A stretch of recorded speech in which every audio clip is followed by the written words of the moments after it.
प्यारे बच्चों, सिलेबस वाले वीडियो में मैंने आपको बताया था कि हम जो पूरा सिलेबस विज्ञान का इस वर्ष का NCERT का जो लागू हुआ है, हम विस्तार से उसका अध्ययन करेंगे। उसी क्रम में आज हम पहले अध्याय के लिए आपके लिए वीडियो लाने जा रहे हैं। पहला अध्याय जिसका नाम है रासायनिक अभिक्रियाएं एवं समीकरण। सबसे पहले हम जानेंगे कि इस अध्याय में हमें पढ़ना क्या क्या है। मैंने सारे कंटेंट इस अध्याय के यानी जो अध्ययन बिंदु है, जिसे मुख्य शीर्षक टॉपिक्स भी कह सकते हैं, उनको एक साथ बोर्ड पर लिख भी दिया है ताकि बच्चे अगर नोट्स बनाना चाहे, कॉपी में ये काम लिखना चाहें तो इसके लिए उनके लिए आसानी होगी कि वो ये सारा लिख सकते हैं। आप वीडियो को स्टॉप करके अच्छी क्वालिटी में स्टॉप करके आप इस पूरे कंटेंट को अध्याय की शुरुआत में पहले पेज पर लिख सकते हैं ताकि हमें पता चल जाएगा कि हमें इस अध्याय में क्या क्या पढ़ना है। तो इस अध्याय के मुख्य शीर्षक इस तरह से हैं। पहला अगर हम बात करते हैं तो रासायनिक अभिक्रिया, जिसका हमें क्या करना है, एक सामान्य से परिचय पढ़ना है। सामान्य परिचय मतलब ये अभिक्रियाएं क्या होती हैं, इनके मुख्य रूप से क्या गुण हैं, दैनिक जीवन में कुछ उदाहरण हम इनके ले लेंगे। इस प्रकार रासायनिक अभिक्रिया का एक साधारण सा परिचय पढ़ेंगे और उसमें हम ये भी जानेंगे कि रासायनिक अभिक्रिया में जो पदार्थ भाग लेते हैं, जिनको हम अभिकारक कहते हैं, फिर इनसे जो पदार्थ बनते हैं वो उत्पाद कहलाते हैं। तो ये अभिकारक उत्पाद क्या होते हैं, इनके बारे में विस्तार से हम इस रासायनिक अभिक्रिया के बिंदु में हम पढ़ेंगे। उसके बाद रासायनिक समीकरण। रासायनिक समीकरण क्या होती है, रासायनिक समीकरण को किस प्रकार से लिखते हैं, जैसे शब्द समीकरण यानी रसायनों के हिंदी में नाम लिखकर हम शब्द समीकरण लिखते हैं। उसके बाद कंकाली या ढांचा समीकरण, जिसमें हम उनके सूत्र लिखते हैं लेकिन संतुलित यहाँ नहीं करते। संतुलित करने का अगला जो चरण होगा वो असंतुलित और असंतुलित समीकरण को साथ में पढ़ने के साथ होगा। यहाँ हम संतुलित और असंतुलित रासायनिक समीकरण में तुलना करना सीखेंगे कि कौन सी रासायनिक समीकरण को हम संतुलित कहेंगे, किसको हम असंतुलित कहेंगे। वो सब आधारित होगा, संतुलित समीकरण आधारित होगा, वो होगा द्रव्यमान संरक्षण नियम पर। यानी द्रव्यमान संरक्षण नियम क्या है, इसके अनुसार हम किस प्रकार से किसी रासायनिक समीकरण को संतुलित कहते हैं, ये नियम हर रासायनिक समीकरण पर लागू होगा। तो विज्ञान में हम जो भी आगे पढ़ने जा रहे हैं, जहां भी हम रासायनिक समीकरण लिखेंगे वो ये नियम उस हर समीकरण के लिए लागू होगा। तो ये विशेष नियम भी हम इसमें अध्याय में विस्तार से पढ़ेंगे। अगला जो बिंदु होगा वो होगा हिट एंड ट्रायल विधि। ये एक विधि है, हिट एंड ट्रायल विधि। इसके द्वारा हम रासायनिक समीकरणों को किस प्रकार से संतुलित करते हैं, चरण के अनुसार, first step, second step, third step, इस प्रकार से 6 स्टेप में, 6 स्टेप में हम इनको संतुलित करना सीखेंगे। नेक्स्ट स्टेप में हम रासायनिक अभिक्रिया में भाग लेने वाले अभिकारकों और उत्पादों की भौतिक अवस्था, ठोस, द्रव, गैस या उनका जलीय विलयन वगैरह, उनके बारे में भी हम जानेंगे कि वो किस प्रकार से रासायनिक समीकरण में उनको हम उनके एक अक्षर के रूप में प्रतीत करते हैं, कोष्ठक के रूप में लिखते हैं। साथ ही साथ अगर रासायनिक अभिक्रिया में कुछ और भी चीज है, जैसे उत्प्रेरक उसमें अगर उपयोग में आ रहा है, उसका कोई विशेष दाब पे वो अभिक्रिया हो रही है या किसी तापमान पे वो अभिक्रिया हो रही है, तो उसके बारे में भी जो जानकारी है वो रासायनिक समीकरण में किस प्रकार से कहाँ लिखते हैं वो भी हम जानेंगे। इन सभी बिंदुओं को विस्तार से पढ़ने के बाद फिर हम आगे पढ़ेंगे रासायनिक अभिक्रियाओं के प्रकार। यहां मुख्य रूप से हमारे पास 5 प्रकार है। पांचों ही प्रकार में हम प्रत्येक रासायनिक अभिक्रियाओं की परिभाषा, उसके उदाहरण हम अलग अलग लेंगे और उदाहरण याद करना बहुत जरूरी भी होता है। तो उदाहरणों को हम आसानी से लेंगे और आप अगर आगे ये पूरी वीडियो देखेंगे तो आपको काफी उदाहरण याद भी हो जाएंगे।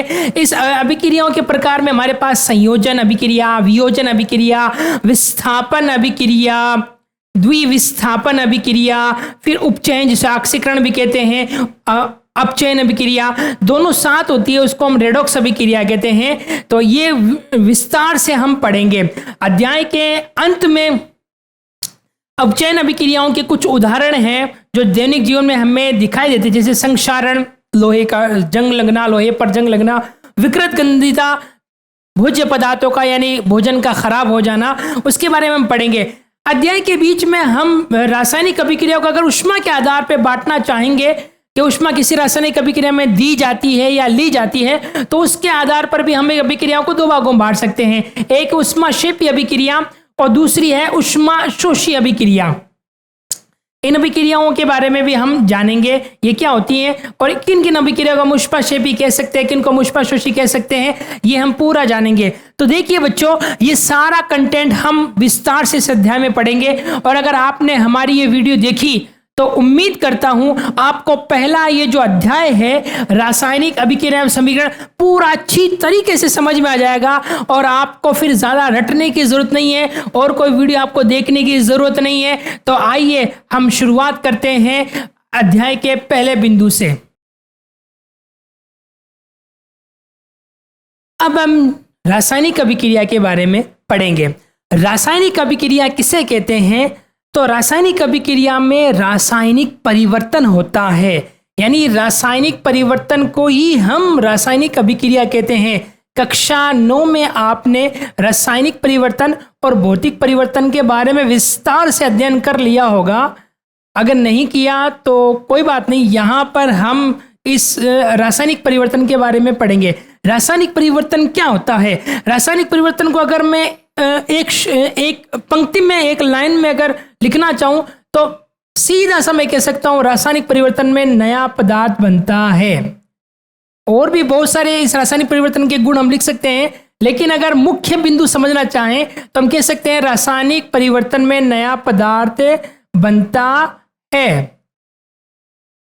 तो रासायनिक परिवर्तन को ही हम रासायनिक अभिक्रिया कहते हैं।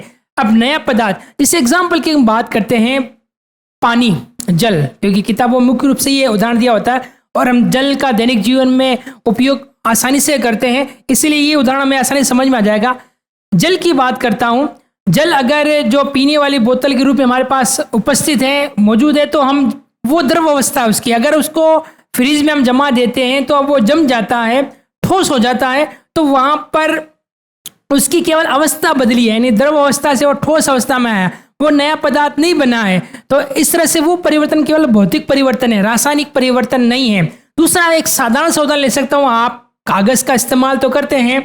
कागज को अगर हम टुकड़े करते हैं, उसको हम फाड़ते हैं तो उसके टुकड़े होते हैं, लेकिन कागज कोई नया पदार्थ नहीं बनता है, तो ये भी एक भौतिक परिवर्तन है। लेकिन अगर हम कागज को जला दें तो जलने के कारण कागज अब नया पदार्थ बन जाएगा। कागज की जो राख बचती है पीछे, वो अब कागज जैसे गुणों वाले नहीं है, उसके गुण पूरी तरीके से बदल चुके हैं। तो अब ये जो कागज का जलना है वह एक रासायनिक परिवर्तन कहलाएगा। और रासायनिक परिवर्तन को हम रासायनिक अभिक्रिया भी कह सकते हैं। यानी रासायनिक अभिक्रियाओं में क्या होता है? रासायनिक परिवर्तन होता है, नए पदार्थ बनते हैं। अब हमारे दैनिक जीवन में बहुत सारे ऐसे उदाहरण होते हैं। हमारे शरीर के अंदर जो भोजन का पचना है वो भी रासायनिक अभिक्रिया है।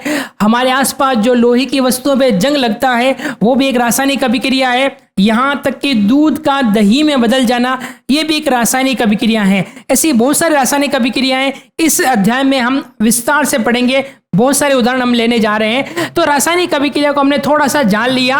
अगर हम बात करते हैं रासायनिक अभिक्रिया के गुण, इसमें कौन कौन से गुण होते हैं, यानी कौन कौन सी विशेषता होती है कि जिनके आधार पर हम कह सकते हैं कोई रासायनिक अभिक्रिया हुई है या नहीं हुई है। तो हम मुख्य रूप से हम कह सकते हैं किसी रासायनिक अभिक्रिया में उसकी अवस्था परिवर्तन होती है, यानी ठोस, द्रव, गैस में परिवर्तन होता है। अवस्था परिवर्तन हो सकता है, रंग परिवर्तन हो, कलर बदल जाए, लाल का पीला, नीला, काला वगैरह, इस प्रकार से रंग में परिवर्तन हो जाए। साथ साथ तापमान में भी परिवर्तन किसी रासायनिक अभिक्रिया में पाया जा सकता है। तापमान, जैसे कोई रासायनिक अभिक्रिया पहले होते समय तापमान कम था, बाद में तापमान बढ़ गया, यानी गर्म हो गई रासायनिक अभिक्रिया होने के बाद कोई पदार्थ, उसके बाद हो सकता है ठंडा भी हो जाए। तो तापमान में परिवर्तन भी रासायनिक अभिक्रिया का एक गुण है। उसके बाद हम देखते हैं इस पॉइंट को आप 3 पॉइंट में भी लिख सकते हैं। मैंने एक ही पॉइंट में ये तीनों ले लिया है। आप इसको ऐसे भी लिख सकते हैं, अवस्था में परिवर्तन, रंग में परिवर्तन, तापमान में परिवर्तन। तो ये आपके 3 बिंदु तैयार हो जाते हैं और बोर्ड के लिए एक आसान सा प्रश्न का उत्तर भी हमारे लिए तैयार हो गया। दूसरा, अगर हम देखें तो गैस का निकास या उत्सर्जन। निकास या उत्सर्जन का मतलब है बाहर निकलना, यानी किसी रासायनिक अभिक्रिया में गैस भी निकलती है। जैसे बुलबुले के रूप में या धुएं के रूप में। तो कुछ रासायनिक अभिक्रियाओं में गैसें भी निकलती है। तो ये रासायनिक अभिक्रिया का एक और उदाहरण, एक और विशेषता ये गुण होगी, ये हो गया कि रासायनिक अभिक्रिया में गैस का निकास या उत्सर्जन भी होता है। कुछ रासायनिक अभिक्रिया में ये भी होता है कि उसमें रासायनिक अभिक्रिया जब जलीय माध्यम में होती है, द्रव माध्यम में होती है, तो उसमें कुछ ऐसा अविलेय पदार्थ, अविलेय मतलब जो घुलता नहीं है, वो भी बनता है। उस ठोस अविलेय पदार्थ को हम अवक्षेप कहते हैं। तो रासायनिक अभिक्रिया का एक गुण ये हो गया कि उस रासायनिक अभिक्रिया में अवक्षेप भी बनता है, अवक्षेप बनना। तो ये रासायनिक अभिक्रियाओं के गुण हो गए जो हमने यहाँ पर पढ़ लिए। तो आप अपनी कॉपी में, नोटबुक में लिख लीजिए, ये आपका एक प्रश्न तैयार हो गया। अब हम बात करते हैं रासायनिक अभिक्रियाएं जब शुरू होती हैं तो जो पदार्थ इनमें भाग लेते हैं वो कहलाते हैं अभिकारक। इंग्लिश में रिएक्टेंट्स भी कहते हैं अभिकारक। अब अभिकारक की संख्या 1 हो सकती है, 2 हो सकती है, 3 हो सकती है। ये अभिक्रिया को शुरू करने वाले पदार्थ होते हैं। इन अभिक्रिया से शुरू होती है।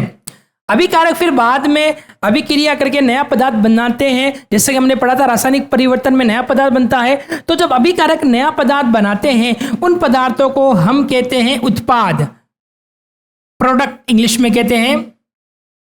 अब उत्पाद की संख्या भी 1 हो सकती है, 2 हो सकती है, 3 हो सकती है, अलग अलग हो सकती है। यानी रासायनिक अभिक्रिया में अगर हम बड़ा वर्गीकरण करें तो मुख्य रूप से 2 पदार्थ होते हैं, एक होते हैं अभिकारक और एक होते हैं उत्पाद। अभिकारक जो रासायनिक अभिक्रिया को शुरू करते हैं, उसके बाद अभिकारक जो नया पदार्थ बनाते हैं या पदार्थ अलग अलग बनाते हैं, उन सभी को हम कहते हैं उत्पाद। तो इस प्रकार से ये रासायनिक अभिक्रिया हो गई। अब हम अगले बिंदु में पढ़ेंगे रासायनिक समीकरण।